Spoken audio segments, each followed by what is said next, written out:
Okay, so this is Control and Instrumentation from Northern College. This is week 10, I think. Yeah, so does that mean we've only got 3 more weeks? 10, 11, 12, I guess. But we'll have another session on week 13 as well, because your exam's week 14. So. Yeah, but we'll do a revision session and we'll go over some of the past papers. Yeah? Okay, so today is going to be a little bit longer than perhaps some of the other instrumentation classes, because I was going to do temperature, displacement and speed, and also force, pressure and acceleration. But it's quite easy theory.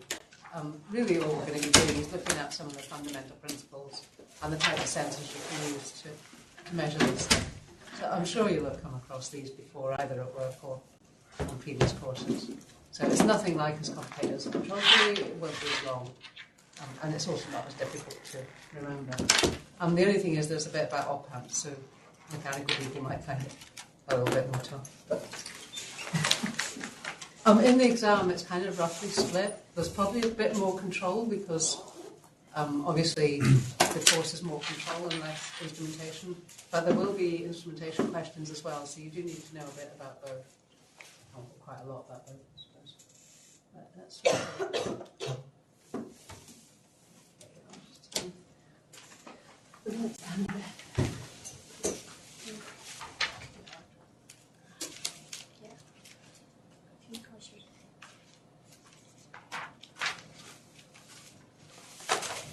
I thought maybe we'd start with a bit of revision and go through the self-assessment question from last week. Did everybody do these? No.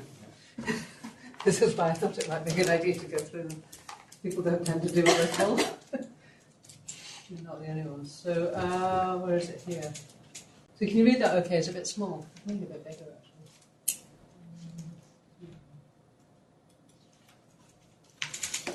Is it big enough? Can you read that? That's pretty big. It's quite small. No, that's fine. That's fine. Oh, okay. Well, That's too big. Too big? Okay. That's fine. My eyesight's not like yours, so I don't know. So we can just do these together in class, and you can just think about them. They're quite easy. So which of the following transducers are sensors? Probably it's easy to say which ones aren't sensors. Which one of those aren't sensors? Remember I said you get sensors and actuators? LED sensors. LED transducers. Stepper motor. Okay, stepper motor's not. Anything else that's not? Solenoid. Solenoid's probably the other one. Yeah, I think that's the only two. So we reckon the rest of them are all sensors. LED. Oh, LED's not. LED's not. No. Okay. So thermistor will be. That measures temperature. Transducer measures light. Stepper motor doesn't because it's an actuator. LVDT measures this linear position. We'll go through that today. Accelerometer, definitely. Thermocouple temperature, potentiometer. And resolver, which is another one we'll do today. So we'll leave it at that. Okay. Thermostats used to set to turn on radiators when temperature falls below 15. It does this, but it doesn't turn them off again until the temperature rises above 16. So I think this is kind of the example I gave you last week. What's the most likely contributing factor? Hysteresis. Yeah, because we've got a different value from when it's going down to when it's going up. So I explained that last week, so that's hysteresis, good. And then if we'll bother doing the calculation ones, you can do the calculation ones yourselves. So you can think about them. Yeah, that's a bit more complicated. The answer's there anyway. I'll leave that one just now. Okay, here we've got a type B thermocouple. Ideally you need to draw a graph for this, but you can maybe guess what the answer is. So at 0 it's giving 0, at 50 it's giving 0.002, but by the time you get to 250 it's giving quite a large value, compared to these values. So what do you think is most likely to be needed out of these 4? Yeah, linearization, because you're essentially getting a curve that's doing something like that. You know, like a sort of inverse exponential. I don't know what that's called, but anyway. No, that's just an exponential, isn't it? Yeah. So linearization is probably the best answer there. That's a calculation one, so we'll leave that again. With this one, I'll just tell you how to work it out, but we won't actually calculate it just now. if you draw a graph of that, you can see what the slope is, and the slope will give you the sensitivity. Yeah, so the slope of the graph is the answer there. What's the best definition of zero drift?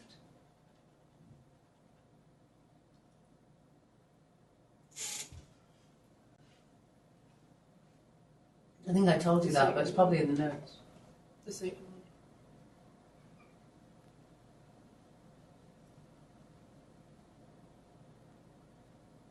Which one do you think it is? There's two that it could That's most the likely be, yeah. I think it's probably this one. Yeah, Say the second. because that would be more to do with repeatability. Yeah, Just, and unreliability. wrong. I think it's probably that one. I'm not 100% sure about that. I would say third, but here. You think it's the third one? I disagree with you, but here. It could be that one. You think it's that one? We'll go with that one then. Yeah. Okay, I think that's more repeatability, but I might be wrong. That's definitely going to be wrong. Okay, signal to noise ratio, you can't work that out in your head, but basically it would be signal divided by noise and then take 20 times the log of that to get the answer. We'll see what the answers are anyway. Did you do these? Anybody do them? No? Okay, well, that's good then. So I'm not going over stuff you've already done, that's fine. Okay, so I've got a really bad score, but never mind. That one was right. So that's fine. That was right as well, good. And we didn't give an answer to this one, but the way you work it out is it's got 1% error, and that means at the maximum range, 20 volts. To work out what that is, that's obviously 0.2, which gives you this 4.31, which was your measurement, minus the 0.2 gives you 4.11.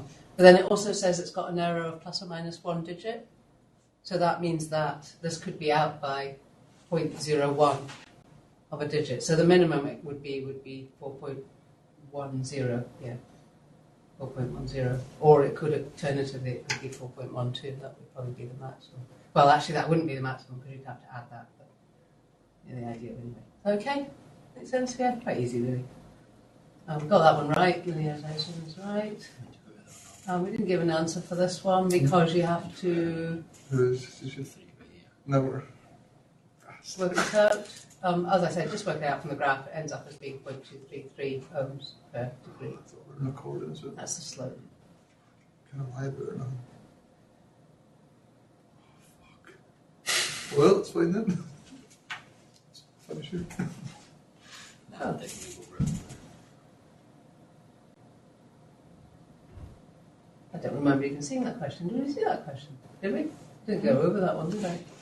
What's the sensitivity drift due to temperature?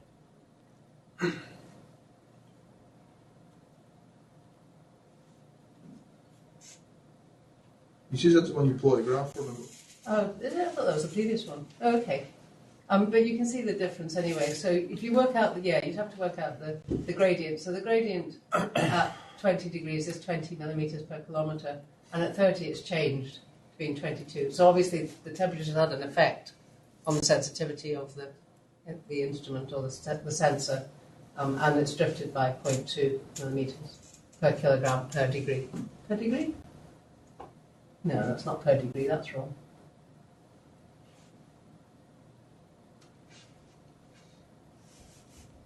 Oh yeah, sorry, no, that's right. Yeah, it's drifted by 2 over 10 degrees, yeah, so it would be 0.2 per degree. That makes sense as well. Quite easy. You can look at these yourselves anyway. So we did get that one wrong.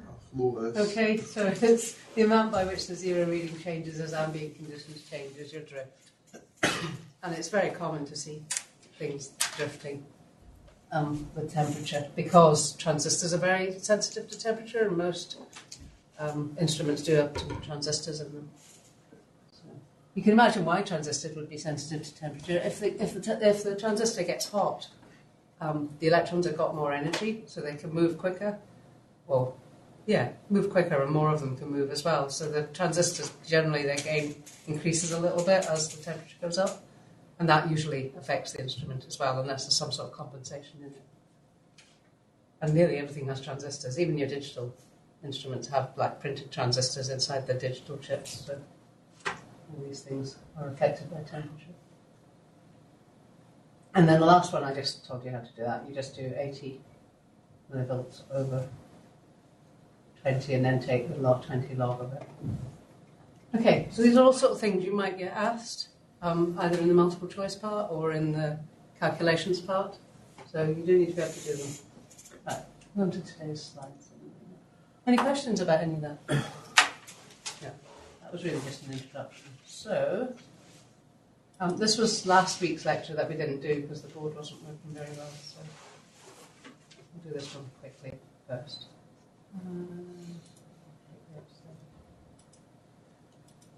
So you'll have seen quite a lot of this before. I don't think it's going to be anything terribly new to you. So, if you want to measure rotational position or speed, one of the most common methods is to put an encoder or a resolver actually on the rotating part, on the shaft of the rotating part. And then you can use something like this type of optical encoder where there's like LEDs and phototransistors on this side, and every time obviously these slots pass them, there's a little pulse gets produced. So you can measure number of rotations in a minute, or you could measure position by counting how many have passed, things like that. So you see that there's more than just one hole, and that's so that you can tell which direction the item's moving in, because you get like a stream of pulses. So if, for instance, you had two offset slots, A and B, you might get something like pulses that look like that. And because they're offset, B is going to be at a different time. So you can use some circuitry to measure the difference between them, and that can tell you which direction it's going in. Because obviously if it's going the other way, the B1 will be earlier than the A1. And the time difference between them would still be the same, but in the opposite phase. I'll tell you a story about these, actually. My very first job when I started at Raycal was to test an encoder that they fitted on the radar rotating mechanism. So we were getting like really odd results. We were meant to be getting like a binary count as it went round, so it would go like 0, 1, 2, 3, but in binary. And it was doing like really weird things. It was like going 0, 5, 7, 2, 1, all over the place. And I spent probably about a week trying to figure out what was wrong, thinking, it must be noise, maybe there's a bad connection, maybe there's something wrong with the encoder, all sorts of things. And then eventually I figured it out. It was because it had been put on back to front. So somebody's actually put it on the shaft back to front. So it was reading, because the pulses were back to front, like the lowest significant bit was maybe the most significant bit, or vice versa, or something like that. So it was completely wrong. And I said to my boss, I said, I think this encoder's on back to front. And he goes, don't be so stupid. You're a new engineer. How could you possibly know something like that? It's complete and utter rubbish. And I actually fell out with my manager over this. And eventually he said, oh, well, try it the other way around then and we'll see. We'll prove you wrong. Turned it around and it worked 100%. So it wasn't very popular. Boss wasn't happy with me at all.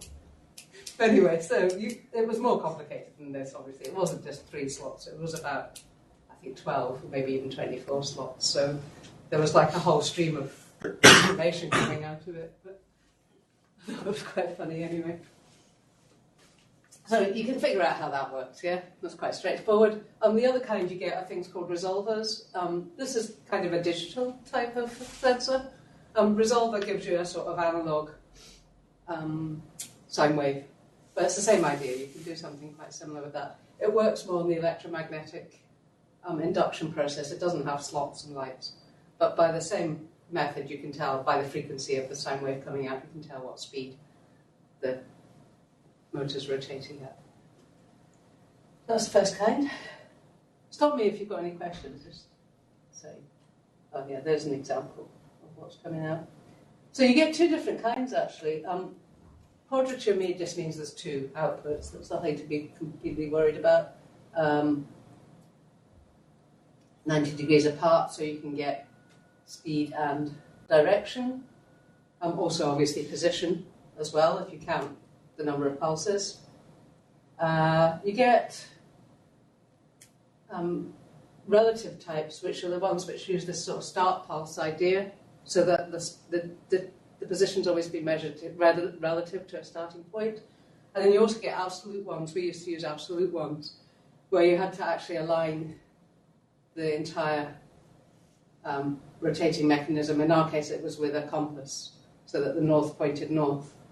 And then it would give a relative reading of direction based on that alignment point, rather than based on a starting pulse.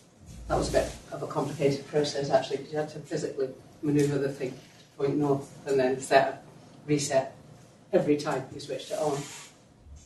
I can't remember, one of them remembers where it was when you switch it off, probably this kind, and the other kind doesn't. So.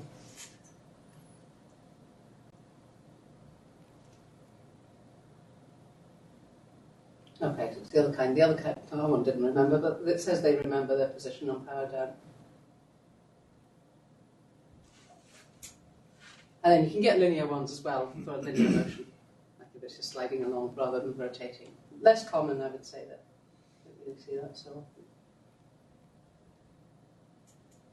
So, yeah, disadvantage, you have to disassemble your rotating machinery to put this on it, and it's also a connected part of moving parts, so there's reliability problems. There's probably going to be some sort of additional torque friction from doing it as well. It might only be a small amount, but if we're talking about a very small, fine type of motor that's driving something very precise, I don't know, maybe some sort of medical machinery or some sort of milling machine or something, then perhaps that's a problem. You know, if you add a wee bit extra torque, that puts the machine out of alignment.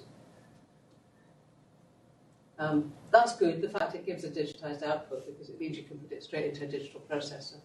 That's a good idea. A problem, especially if you're using these out in a sort of dirty environment, is the optical ones very easily get dirty. You know, the little windows get gritted up. So you also get some other kinds. There's magnetic ones, which obviously just detect every time a magnet goes past another magnet or electromagnet. You get the Hall effect ones. We'll explain about Hall effect later.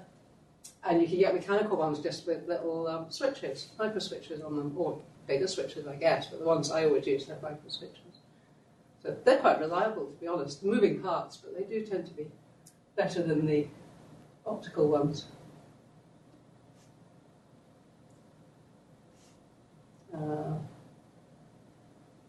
So they can be quite fragile. I'm guessing the microswitches ones might be a bit fragile under high vibration. You know, quite often the microswitches used to fall apart. I don't know if you've ever seen microswitches. Like things you get on your fridge. They're quite delicate, and if you vibrate them really hard, they can come apart. So, okay. I'm not sure about that last one, reducing reliability. I would have thought complex electronics would actually improve the reliability, but there you go. There's more components. Then you get also tachogenerators, which are quite similar to resolvers. They just work on the principle of electromagnetic induction, obviously. This picture used to be able to click on those and see the different parts, but you don't really need to know that. You can see that it's got magnets on the outside and an electromagnetic on the coil on the inside, with a sort of slip ring type thing here. That's what the wires are for, to power that. Yeah. So you get induced in these. Actually, no, sorry, it's more like a squirrel cage, isn't it? So you're probably getting induction in here as it rotates, so you can see like a sine wave coming out. And again, you can measure speed. You can't really measure position from these, I don't think. I think it'd be quite hard to get position, because you need to have a reference point, which I don't think you really have. So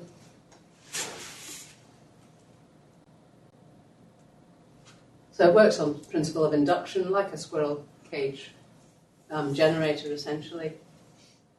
You know the equation E equals BLV. B is your magnetic flux density. You remember what B is measured in? What's the units of measurement for B? Maybe you might not have done this. You might not have done this. It's measured in Tesla, yeah? So,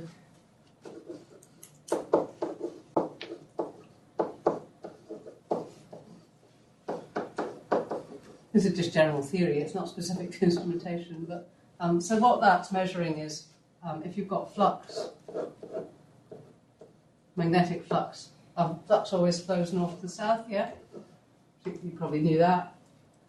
And then you measure it in a sort of area. Yeah, the flux is measured in Webers. But the flux density is flux over area, which is Tesla's. We usually use that odd Greek letter for flux. I'm not exactly sure what letter it is, but I think it might be a different version of pi. Yeah, so I don't know if you remember that from some of you will have done this in the past. You'll be doing a lot more of this in the electrical power unit anyway, those of you that are going on to do electrical power next. Some of you have done it already, haven't you? But the ones who are going on to do it next.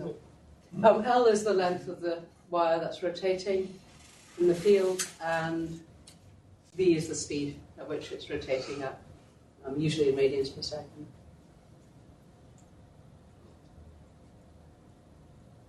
Okay, so these are used quite a lot because they're simple, robust, and reliable. There's not much really can go wrong. I always think moving parts, just from experience, I always feel moving parts aren't great, but machines like these do tend to be quite reliable.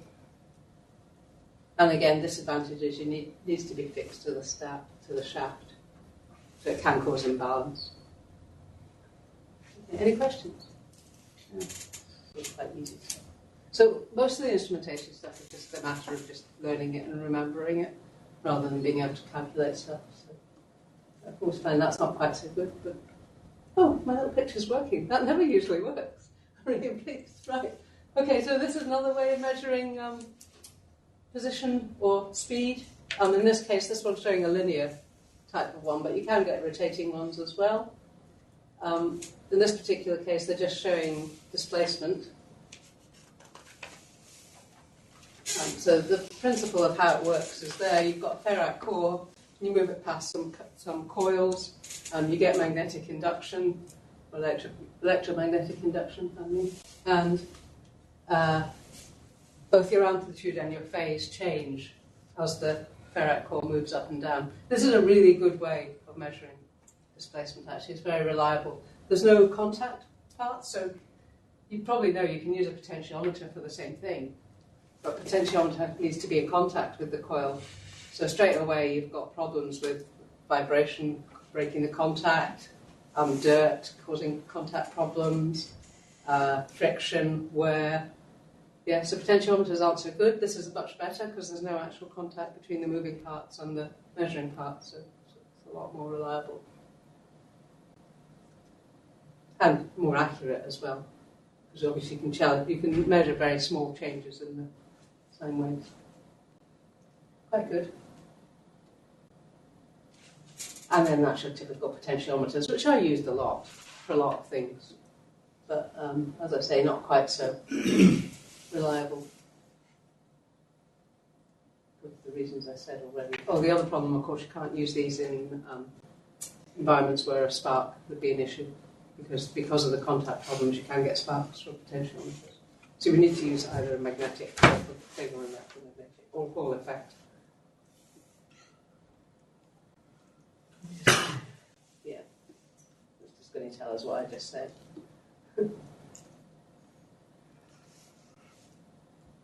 Yeah, you obviously can't use them in a magnetic environment because you would magnetize the magnetic measuring parts, and that would mean you wouldn't be able to measure stuff anymore. But that's quite a minor problem. They are a little bit sensitive to vibration and temperature because it's quite a small gap where the moving part is. So obviously if it vibrates, it could, theoretically hit the edges if it's not well designed. And also temperature, parts expand and contract. So again, it could get a bit sticky, depending on the design. I've never really used them, so I don't know if that's something common. Has anybody used them? No. I don't know if that's a common problem or not. I wouldn't have thought so, because I would have thought you could design it so that wasn't an issue. Potentiometers, I think I've already mentioned everything about here. Simple and cheap. Used for a lot of things. Used on pretty much all your tuning knobs on radios and everything else. require maintenance. The ones down in the workshop downstairs don't get maintained, I can guarantee that. Poor accuracy, yeah, because again, a tiny bit of vibration causes a measurement error, or even slight positioning wrong, unreliable. Sensitive vibration and temperature. Okay, so that's the end of the bit about displacement and speed. I told you there wasn't much in this stuff. Has anyone got any other sensors that you can use for displacement and speed? Anybody know of anything else?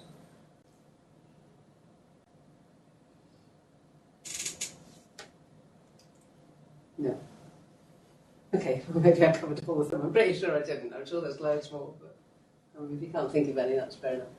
So then we've got temperature transducers. So we've got thermocouples. What other kinds do you get? Temperature measurement? Thermistors, yeah. PRTs, which are kind of related to thermistors.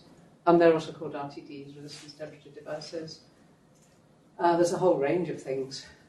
Anything else? Bimetallic strips. Did anyone do the PLC course? Yeah, no. Okay, in the PLC course, did you do it? I think so. Yeah, where you program a... Yeah, the traffic lights and that's kind yeah. So there's a question in there where there's bimetallic strips used, which are just like temperature switches, and they work in a really easy way. I haven't got them on here, but all they are is just two types of metal, and when one expands, it kind of flips itself away from the other one, or vice versa. Yeah, so they're really, really, really simple devices, but very effective for working as temperature switches. Really good for temperature switches.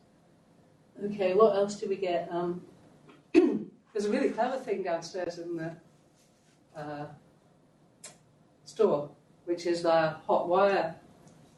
Oh, actually, it measures flow. Sorry, it measures flow by using temperature, which is pretty clever. It's like a little sensing element that you heat up, and then as wind or whatever blows past it, it's for airflow, it cools down the measuring point, and there's a current flows to try and reheat that up again. And you can get a very precise measurement of the changing current to give you a very precise measurement of flow. I think it's quite clever. I quite like it. Anyway, there we go. Okay, but this first one's a thermocouple. You've probably done this at some stage. Maybe at NC level, will be a long time ago. But if you put two different wires, two different materials together, they have different numbers of electrons and they have a slight difference in charge. So you actually get a little bit of a flow of current between them, or certainly you get potential difference between them building up. And that's called the Seebeck effect. Now it's very small, it's only like in the order of millivolts, but you can of course measure that. And it's dependent on temperature because, again, as I was saying, in materials electrons get faster as materials heat up. They get more energy and they can move around quicker. So that affects the potential difference that you're getting at the gap. The only problem with thermocouples, so you can measure that, and it's the voltage is completely proportional to the. Well, it's not actually proportional, but it's got a relationship with the temperature. Yeah. But the problem is most electronic circuits use copper wires somewhere, whether it's on the printed PCB or whether it's an actual wire. So at some point you're going to have another dissimilar metal junction, which is going to have another potential difference. And you don't want that to be drifting about the temperature because obviously you can calibrate it out. But if it's changing with temperature as well, then that's going to be very difficult. You're going to have to measure the temperature at that point and the temperature at the measurement point, and do some complicated maths in your circuit to get rid of those. So the old way used to be to use something like an ice bath, where you would actually keep the junction you don't want to measure at a constant temperature, usually 0, because then you get a small voltage and it's essentially a 0 volts change. Nowadays they do it more by just actually sensing the temperature at that junction, like I just said, and doing some complicated math to subtract the voltage you would normally get at that temperature. There's a circuit on the next page. Okay, so this circuit's got cold junction temperature compensation, but it's doing it electronically. So this is the measurement point here. So that's one kind of wire, this bit, yeah. These will be your copper wires or the sort of wires that actually go into your electronics. So you've got Seebeck effects at both of these junctions, but you can measure the temperature of this junction using a sort of electronic temperature sensor. And I use these a lot. But they're just tiny wee things. You just put them on the boards. They're really good for measurements. I think they give 1 microamp per degree or something like that. So it's a nice calibrated way of sensing temperature. And then you can subtract, maybe not just a straightforward subtraction, but you can work out what voltage you expect to get there at that specific temperature, and you can subtract that from your measurement so that you then have a calibrated measurement. I don't know if that makes sense. Probably a complicated way of explaining it, but I think this might go on to do the calculations for this. I wouldn't necessarily expect you to be able to do that, I don't think. Because I know some of you haven't done electronics. But it's quite clever, and this is what all your laboratory instruments that measure temperature do. You know, if you get your digital temperature sensors, they all work in this sort of way. They don't have like a little ice bath inside them or anything complicated like that. Oh yeah, so this is the way you would measure it. We'll go through it. I can't remember if something like this is in the exam or not, so I might as well go through it anyway. So we've got the current flowing from our AD590, which, as I said, is 1 microamp per degree C. I'm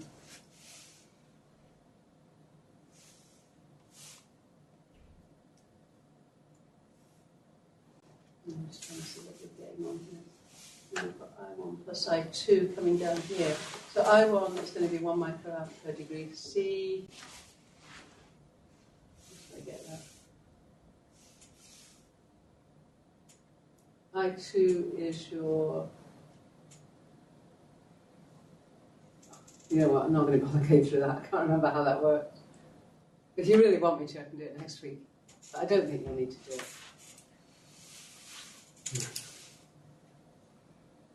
But basically that circuit's converting from 1 microamp per degree C to measuring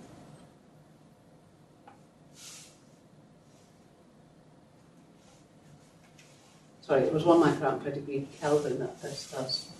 Never mind, we'll just leave that. If you want me to do it, I'll have a look through it for next week, but I never really went through it, so I don't want to do it just now. What do you think? Good. No, I think. Right. I could do, but it'll take me a bit of time.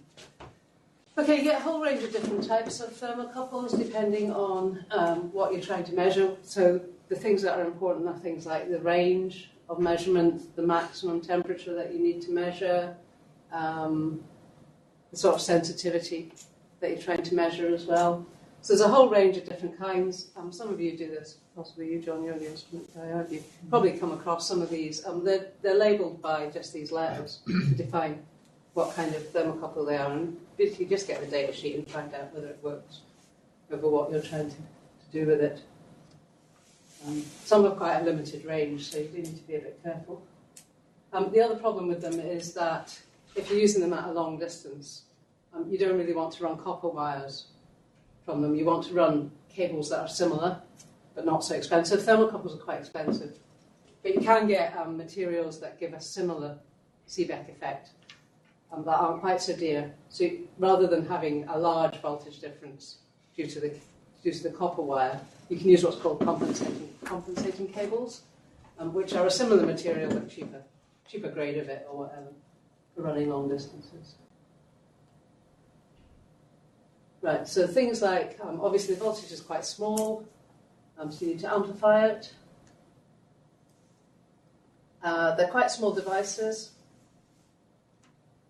which is good. The other thing that's quite nice about them is they don't need any active circuitry, so you're not actually turning them on and off, they're just producing the voltage by themselves. So that's quite good for a number of reasons. They can operate over a very wide range, but they are quite non-linear, so depending on which kind you pick, you know, you'd have to pick one for your specific range, because you don't want non-linear things, it starts to make things difficult. Okay. Okay, then that's the next one. Is there any questions about thermocouples? Have you used thermocouples at all? Anybody? You have? Yeah. You're the only one. Other people not really. Maybe college something. You would have done in your engineering measurement class, I think, which was, what, a few years ago now, HMC. Yeah. But that's probably might be the last time you saw them. Yeah. I get into that, exactly. Okay, then we've got thermistors, which you mentioned earlier. They're basically just resistors, but they're resistors that have been kind of calibrated to give a specific temperature resistance response. All resistors do this. Yeah, all resistors have a change of resistance as temperature changes, but these ones are designed specifically to do that. The problem with them is they're very nonlinear. The most common kinds are negative temperature coefficients, so that means as temperature goes up, the resistance goes down. That's all that means. Positive temperature, as temperature goes up, the resistance goes up. The problem with nonlinearity, I don't know if I explained this to you already, is that if you're trying to take a measurement over a range, say you were trying to measure a change from 120 to 150, you're talking about a region down here, yeah? So if you look at what's happening there, there's basically not really any difference between the two different temperatures in terms of the resistance change. It's very, very flat. So you're not going to be able to detect that. It's too small a difference. And then you have the opposite problem at the low end. So here maybe you were trying to go from 20 to 50, trying to measure a range like that. So here, if you look at that, yeah, you have an absolutely huge difference in resistance just over that small range of temperature, which is great if you want a really sensitive instrument. But generally, it means that your sensitivity won't be designed for that. It'll be designed for more of the curve. So you're going to get an error there, no matter what you do. You know, trying to measure 20, it could be anywhere really on that really steep slope. So your sensitivity is very high. It means a very small change is going to give you a very big difference. So that's why you don't like nonlinearity, because it basically makes the measurements very hard to calibrate and get accurate. That makes sense? Yeah.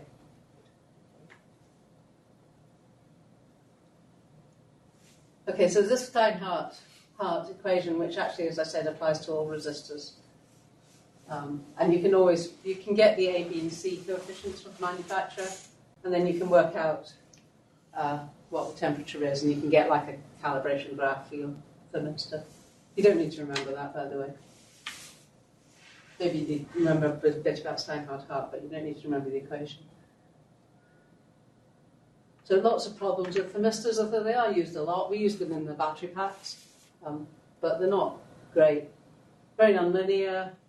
Another problem with them is because they're resistance devices, you can't measure resistance. You have to always activate resistance to be able to measure it. So you have to either measure voltage or current. With a resistor, you can't just measure resistance. So you have to put a current through these and measure a voltage change. And of course, if you put a current through them, that's causing an energy loss, a power loss, which manifests itself as heat. So the device heats itself up. So you get a wrong reading. You're trying to measure temperature, the device is trying to heat itself. Your reading is going to be wrong. Yeah? So you always try and keep the current as small as possible in the microamps. But of course, there's other problems because the voltage you're trying to measure is tiny. It's easily contaminated by noise. You need very precise circuits to measure it. So it's a bit of a balance. They do need a power source. One thing we hadn't talked about was the time response.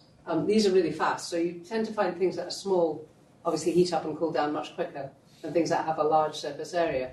They take a long time to heat up and cool down. So these are good, so they respond quite quickly. They have high sensitivity if you choose the right range. Yeah, so that's all dependent on choosing the range, but they are quite cheap and quite easy to get hold of and quite easy to use. So some positives there as well. And then you've got RTDs, which are essentially working by the same idea, but the difference is that they've been designed to give you a nice linear response. So they're far better than thermistors. But you have the same idea. And you get different kinds. This PT-RTD 100 is quite common. And that's the equation that defines the resistance of that device. They tend to be a bit bigger, so they're a bit slower to react than thermistors. And you get lots of different kinds, but that's probably one of the most commonly used ones. Yeah. Okay. I don't know if there's much more than this. So just some things about RTDs. They are quite expensive because they tend to be made of platinum. Slower response, said that already. Other than that, they're pretty good, and they're used a lot, I would say. Probably more than thermistors. Thermistors are kind of a cheap equivalent, yeah. But if you want a decent temperature measurement, you're probably more likely to be going to be used at PRT or RTD.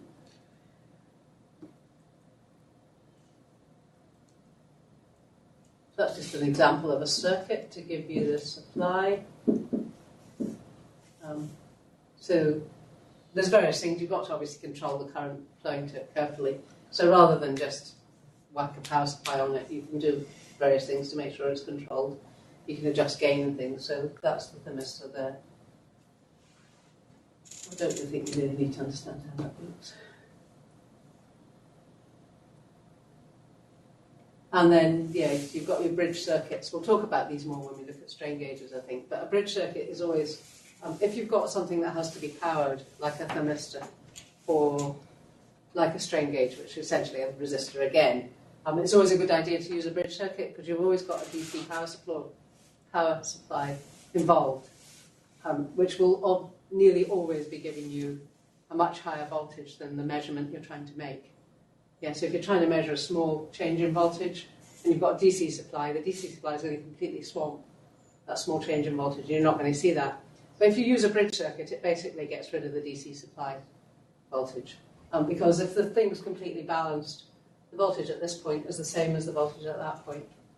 And so then between these 2 points, you're only going to detect an imbalance if one resistor changes. So I don't know, you probably know a bit about bridges already, yeah? We've heard that then. So you can do that with any. The other problem with thermistors, I said, they're non-linear, so there's some various different ways in which you can make them a bit more linear. You can work this out for yourself. You put some other resistors in parallel with them, that linearizes them by limiting the range at which they work over. And also sometimes you can put some series ones. But the whole idea of all that is just to limit the resistance change, really.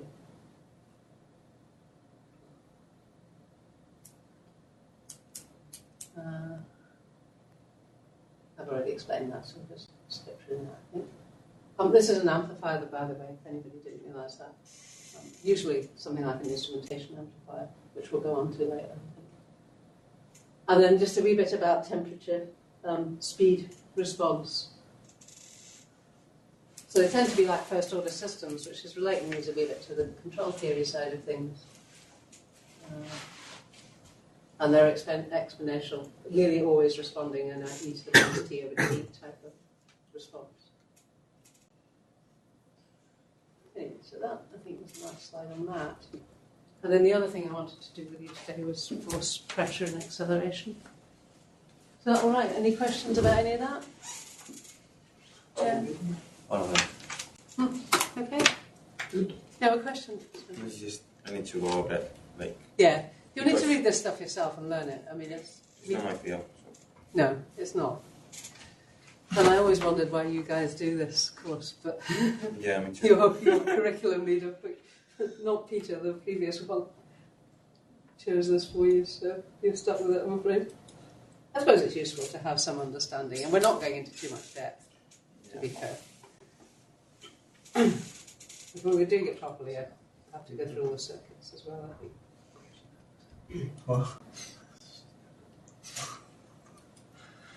This might be more your force, pressure and acceleration. Yeah. This is more your sort of thing, yeah. And less of mine. Right. So force, pressure and acceleration. The first bit's just a redefinition of force.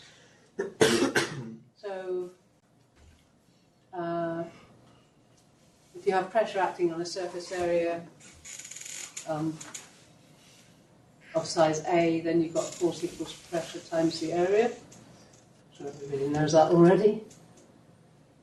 And if you if you accelerate a mass, that's a couple of different ways of writing d2y by dt squared, second derivative, yeah? You can write it as d2y by dt squared, but you might also see in some books y dot dot. That means the same thing. I don't know if you've seen that at all, but just an easier way of writing it. So the force equals mass times acceleration. Everybody knows that. You know that from school, right? And then you've also got the two definitions. You can correct me if I do any of this wrong. This isn't my my subject. You've got two definitions of force. You've got static force, which is the force due to gravity, which works at that acceleration rate, 9.81 meters per second squared. And then you've got dynamic force, which is force due to vibrational shock. Or I guess applied force as well. Right. So most of you probably come across strain gauges. They're pretty simple little devices. Just printed resistors. So they can measure kind of more static sort of forces, I suppose. If you pull them in one dimension, they stretch, and the wire gets thinner, and the resistance, what happens to resistance if the wire gets thinner? Higher or lower? Lower. Wrong answer. Gets higher. Resistance goes higher. Yeah. If you think about resistance is opposition to the flow of current. Yeah. So you can think about it like, you know, if it's thin, not much current can get through. Or if it's fat, a lot of current, like cars gone on road. Yeah. If you've got fat road cars can go through. If you've got thin road cars, or narrow road cars can't get through. So yeah. So if you stretch the wire, you're making it longer and you're making it thinner. So it's providing more resistance to the current going through it. It all comes from that equation for resistance that R equals rho L over A, where rho is a property, the resistivity of the material, L is the length of it, and A is the area of the wire. Yeah, you've seen that in your lives.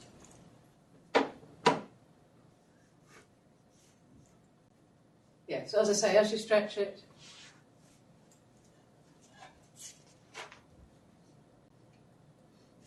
wrong.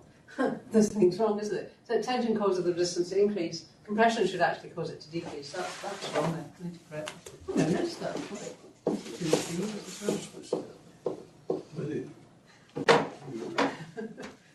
Okay, I don't know where I got that slide from. It's obviously rubbish. Well, that's how you do it.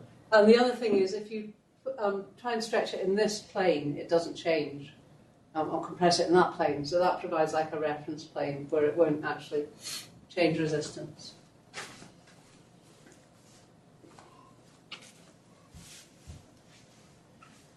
Okay.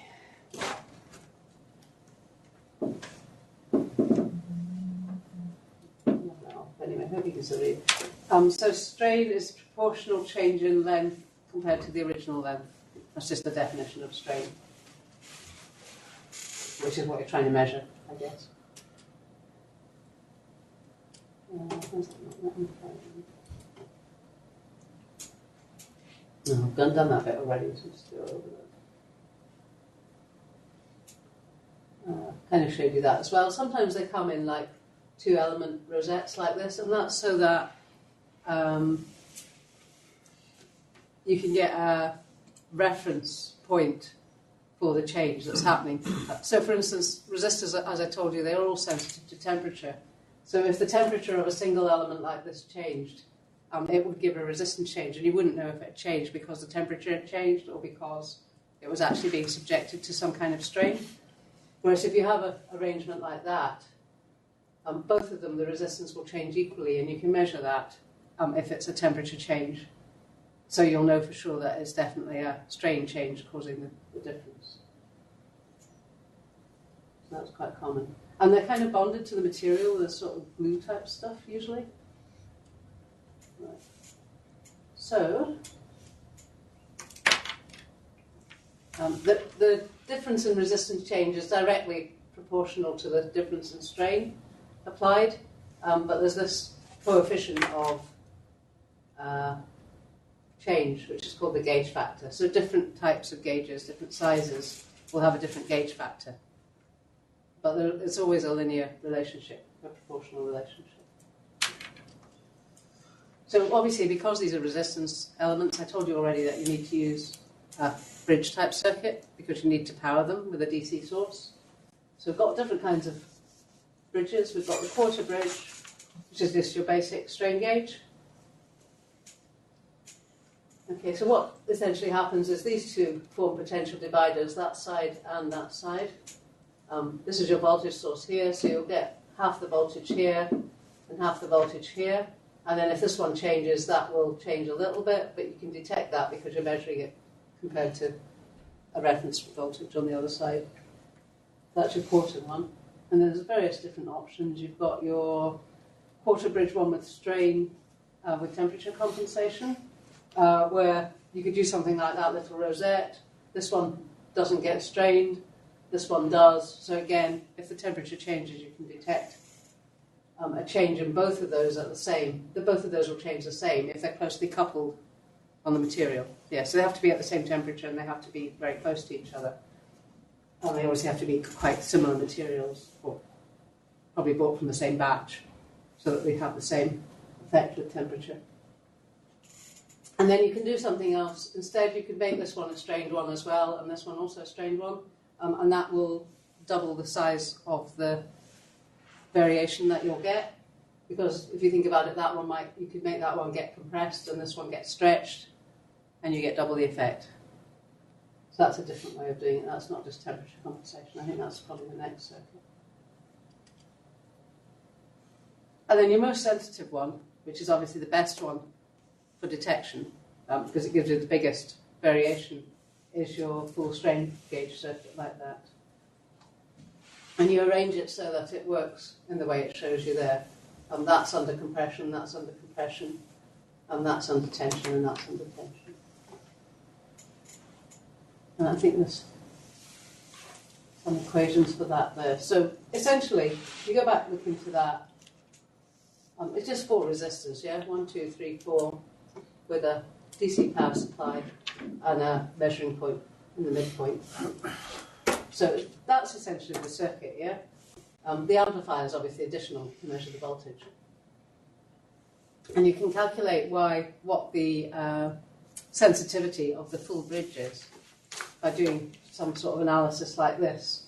So it's just potentiometer type equations. You know, the voltage at this point would be V1 divided by R1 plus R2 times R2. Yeah, I think you all know that. I'll write it down. I'm assuming that everybody knows it.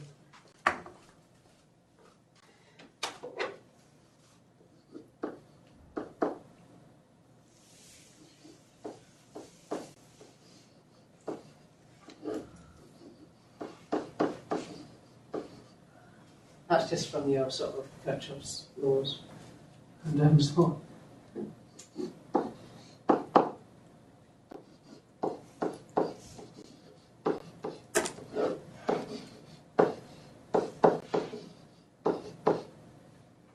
So all we've done here is said that each resistor is going to change because of the strain being applied. Some resistors are going to get bigger because they're being stretched, and some are going to get smaller because they're being compressed, and they're being changed by a value x. Yeah?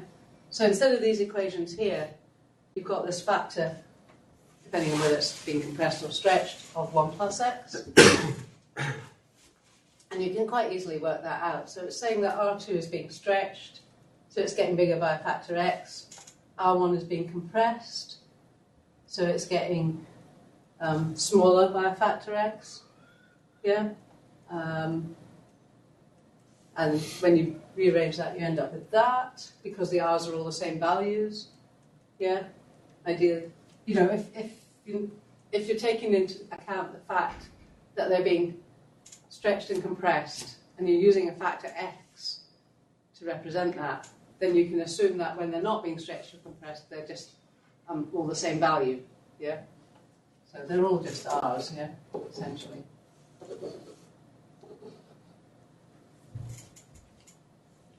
And you do the same with RB, with the voltage at B, based on that equation, and then taking into effect whether they're stretched or compressed again. So you end up with these two equations here, and then obviously the difference is the thing you're measuring, because you're measuring between that point and that point. Amplifiers always measure the difference between things, the differential amplifiers.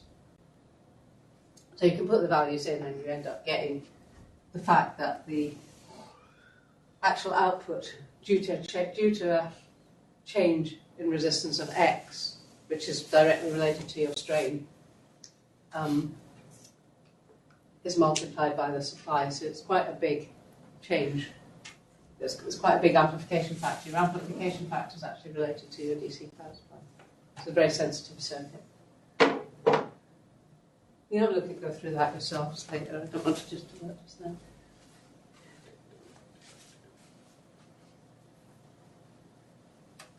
This is quite a common question in the exams, by the way, asking you to talk about the different kinds of strain gauges and, the different type of bridges for strain gauges and strain gauges themselves. So, something to bear in mind. Okay, so we haven't really covered op amps. You kind of do that in the principles class, but most of you are new. So usually this is a second year class, and people have covered op amps. So you're just going to have to bear with me with this one. Normal op amps are not great. They're fine for amplifying, but they've got a lot of problems. They've got things like offsets, so where if you put 0 volts in, you don't get 0 volts out. They've got problems with drift. So if you put a particular voltage in, say 1 volt, and your gain of your amplifier is 10, you would expect to get 10 volts out, but actually that will drift with time and temperature and environmental conditions. There's issues with the op-amp itself consuming current, so it doesn't always measure really accurately, or it doesn't really amplify accurately. There's gain limitations, there's all sorts of things. But a far better amplifier for instrumentation is a thing called an instrumentation amplifier, which has this sort of configuration here. And I think there's some questions about that in the self-assessment questions, so you have a look at it. But what this one has, basically, it's got very high input impedance.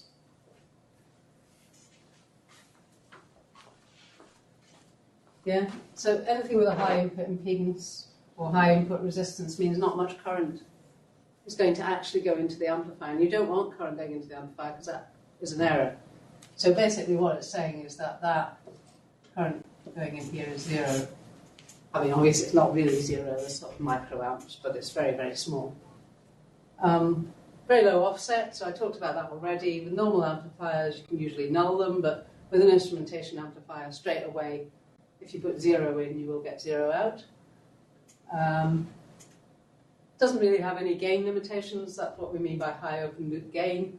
So you can use them at quite high values of gain. Obviously, it will be limited by the power supplies that you apply to it and how much amplification you need. But compared to a normal amplifier, you can amplify a lot with these, yeah? So you can have high amplification.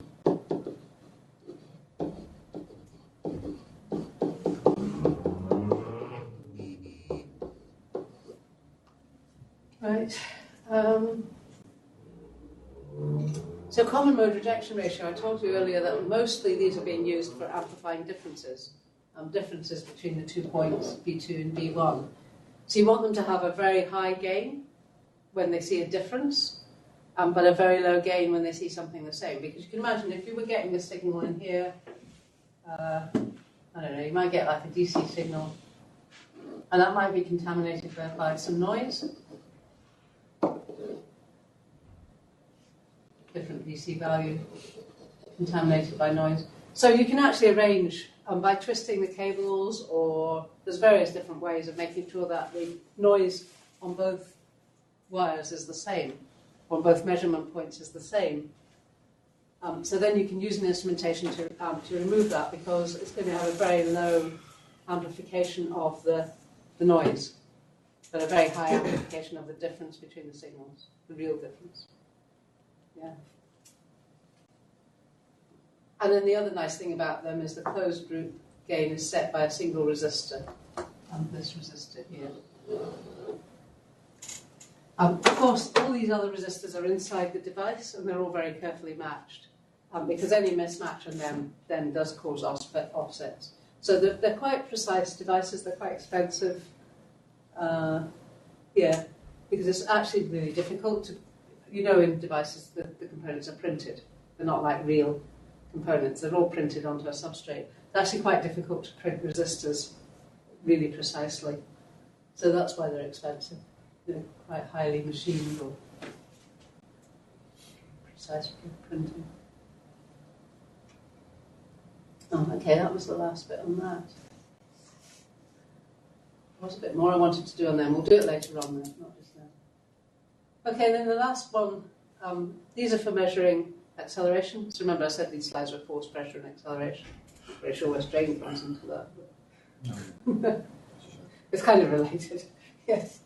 So the last ones are things for measuring acceleration. These piezoelectric ones I used these when we were doing vibration testing on the radar. They're quite good because they have quite a fast response. So you can measure shock and acceleration like that rather than a sort of constant acceleration. Anyway, I should have a little video that shows it. I actually sometimes used to bring up the little discs. We've got some downstairs and you can tap them and you can see an LED light up. They respond as quickly as that. So it's quite good. So the whole idea of piezoelectric effect, it's like things like in the old-fashioned watches, where in fact new watches as well, I think crystal oscillators, they work on the piezoelectric effect, but they're the opposite way around. The idea with the piezoelectric effect is if you apply a pressure to a particular type of crystal, a charge is produced by that crystal, and you can measure that as a voltage. On the other side of it is if you apply a voltage to the same kind of crystal, it oscillates, and that's how you get your sort of watch frequencies, because it oscillates at a very set frequency. It doesn't really change. I've seen the video. I think the video is just the guy tapping there. Which is what was mentioned. Yeah,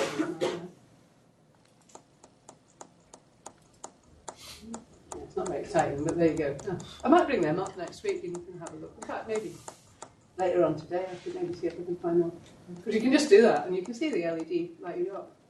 Obviously it depends on the size of crystal and the size of material. Quite good. Quite a nice little experiment to do. It's really easy to do. Okay, so the voltage that's produced is equal to the charge divided by the capacitance of the crystal. And as I said, they're very, very fast reacting devices, so they're good for detecting shock. And used on vibration platforms for testing things quite a lot. Accelerators.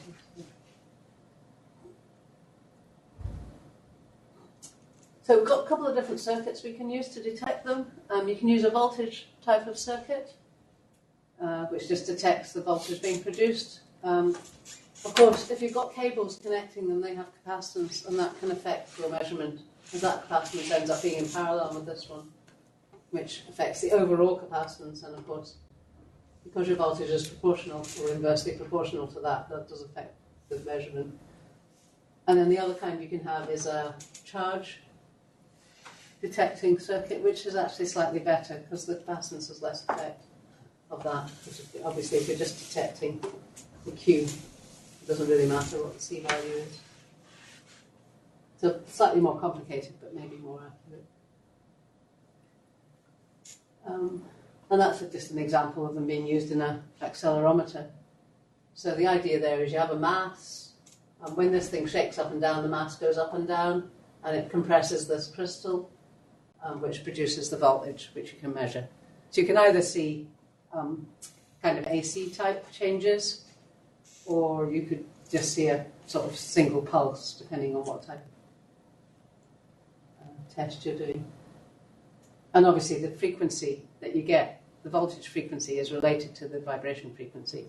So you can measure not only amplitude of vibration, but you can also measure the frequency, which is quite useful if you're trying to test a piece of equipment and work out and make sure it doesn't have a self-resonating frequency.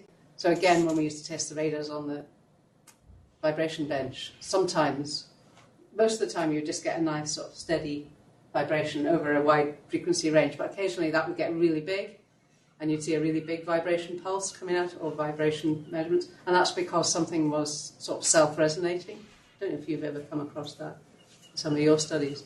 that, yeah, things can sometimes self-resonate.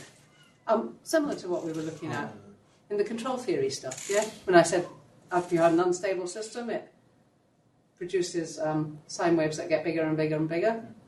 So that's its resonating frequency. So if you're applying vibration at that, the part's going to break. Yeah, it's just going to get, the amount it's moving is going to get bigger and bigger and it's going to break. So it's quite important to find out that it doesn't do that. I've explained that already, so we'll skip over that. We've got charge sensitivity, which is obviously picocoulombs per unit of acceleration, or you can have voltage sensitivity, which is usually millivolts, not volts, per unit of acceleration. And these ones are quite interesting. These are capacitive ones. And these are the ones that are used in your phones. So you know if you move your phone, it can detect that, yeah? It's doing it through these little capacitive accelerometers, which in your phone is called a MEMS sensor, a microelectronic, something, I can't remember what the rest of the word stands for. So the idea with that is just two plates. You know, capacitors are made up of two conducting plates separated by a dielectric, yeah? So the capacitance is proportional to the distance that the two plates, as well as being the area of the plates and the material between them, it's also proportional to the distance that they're separated. So obviously if you move that, you're going to get a variation in capacitance, and you can measure that just using some simple circuits. And then the other two, piezoresistive and magnetoresistive, they're quite similar to the piezoelectric type. So just a resistance changing with force, or a resistance changing with a magnetic field. So again, you could put the part in a magnetic field, and as it moves in and out of the field, or closer to or away from the field, you can measure that change. And they're again quite fast. These are all quite fast reacting type ones. And then we've got the Hall effect, which is as you bring a magnet to a Hall effect material, it causes the current to take a sort of slightly different path through the material. So the material is kind of a little bit like the magnetoresistive, but it's not resistance that's changing, it's the actual flow of current that's changing. And again, you can measure that as well. And these are the ones I was talking about. Microelectromechanical sensor. I couldn't remember what the rest of the words stood for. But these are the ones that you get in your phones, which are really good. Airbags, games, all sorts of things. They can be really, really small. You're only trying. The only slight problem with making these is they have to have a moving mass. Yeah, all of these devices, there has to be some sort of moving part that will move with the vibration.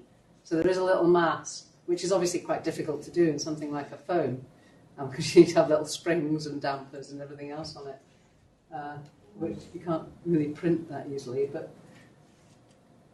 that's the idea. It look like that. Yeah, so you have a little mass, which is usually attached by some sort of micro-type spring. And obviously you can detect the capacitance changes. And in fact, if you do it this way, you're doubling the sensitivity, because you've got this capacitance changing, probably getting bigger as the thing goes up, and this one getting smaller. So you've got double the sensitivity straight away. Look them up anyway. I think they're quite good. Okay, just a wee bit on pressure. Again, I think you'll know most of this. Absolute pressure is pressure measured with reference to zero. Gauge pressure, pressure measured with reference to the local atmosphere. So if you're checking your tyre pressures, it's probably gauge pressure you're measuring. And differential pressure is difference between two pressures. I'm sure you already know that. Everybody knows this already, yeah. No? Yeah. You do now. Yeah, it kind of makes sense.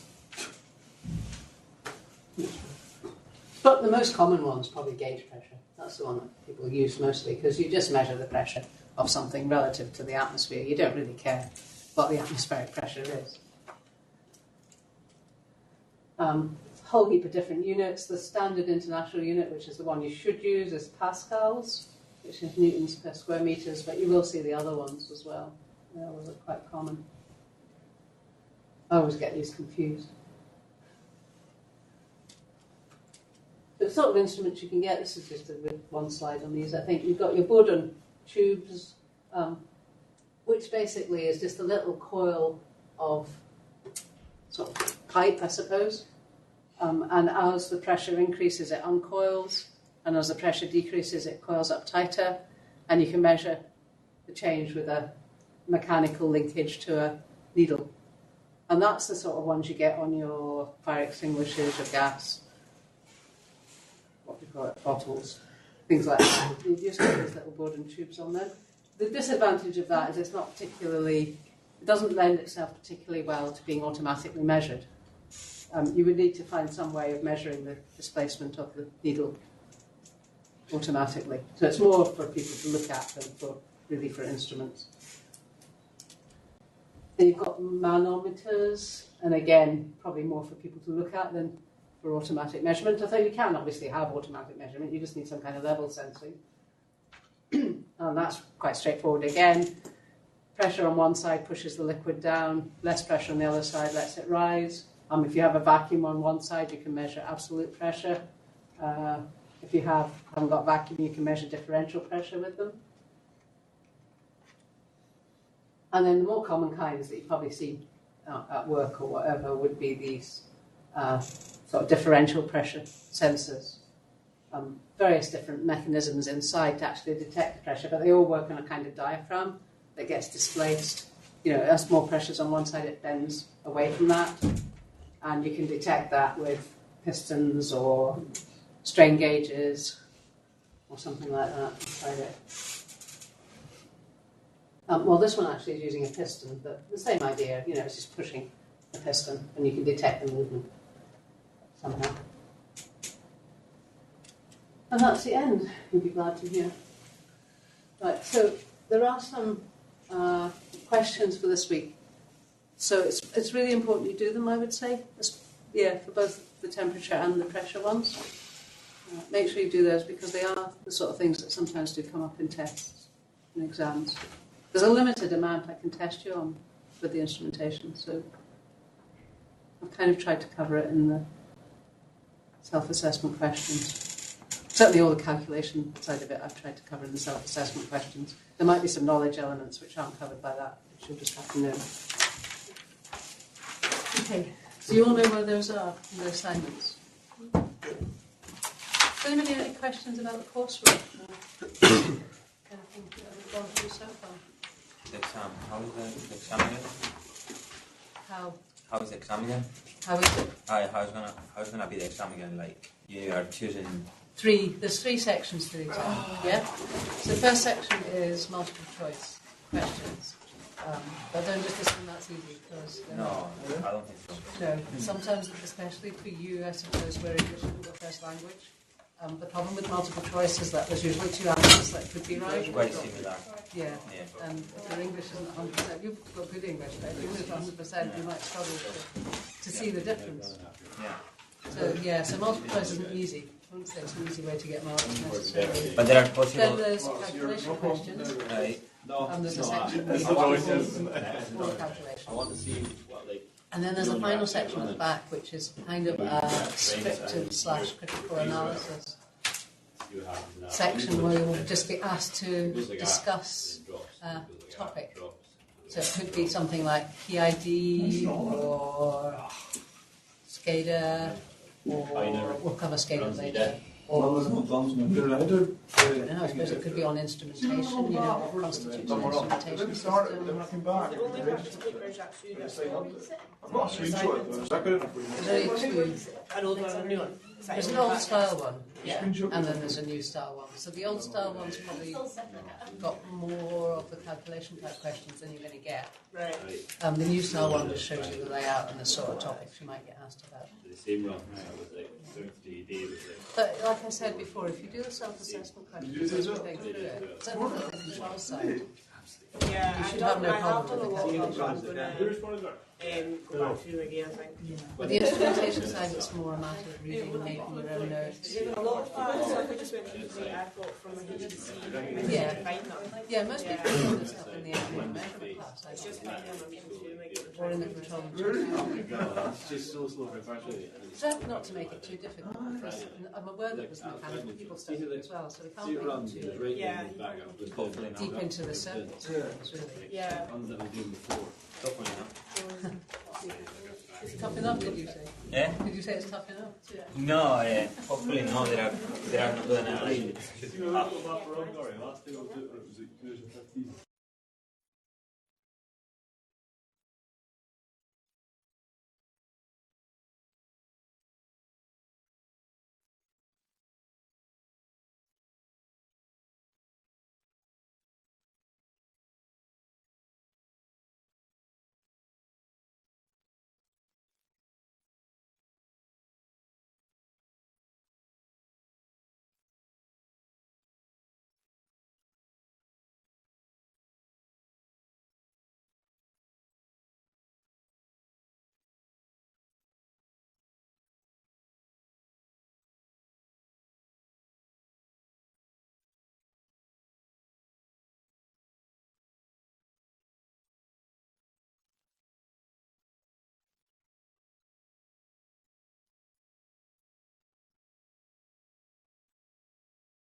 This call has been disconnected. Thank you for joining.